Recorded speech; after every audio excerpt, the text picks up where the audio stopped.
So when Tim and I were working on this article, I came across an article that actually, or a piece of research that actually fascinated me. And it felt like it had to have a correlation between what was going on there and what's going on with some of these high-performing construction firms in Canada.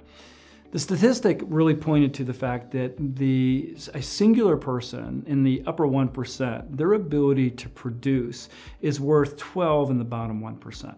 That is to say that those individuals that are performing at a consistently high level, their ability to create results, generate greater performance is far greater. And as a consequence, I'm convinced that part of what's driving the success in these construction firms across Canada is this fixation, this focus on making sure that they're bringing in the best and the brightest in order to deliver on the expectations of the work in front of them as well as the work in the future. What you're seeing at these firms are leaders that ultimately are embracing what it means to be a leader. They're understanding the principles of high-performing leadership. They recognize that really begins and ends with how they're going about finding and developing great talent, building high-performing teams that are set up to win, setting up the cultures in their organization to embrace change, as well as recognize the power and the importance of performance accountability.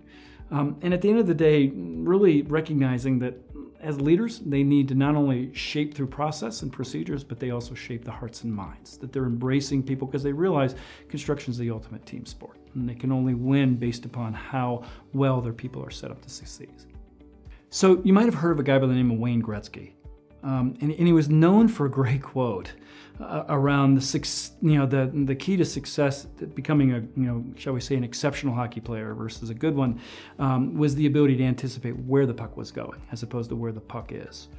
And I think what these leaders of these Canadian construction firms are very good at is building teams, coaching up teams that really have the ability to not only perform well in the present, but also anticipate the changes, the adjustments, the ability to pivot with the foreseen and unforeseen changes out there, and do it in such a way that they really don't miss a beat. And that they're actually anticipating these changes and putting the steps in place necessary to continue to operate as a high-performing team in spite of, shall we say, the obstacles and the surprises and the changes and challenges that come with a dynamic marketplace.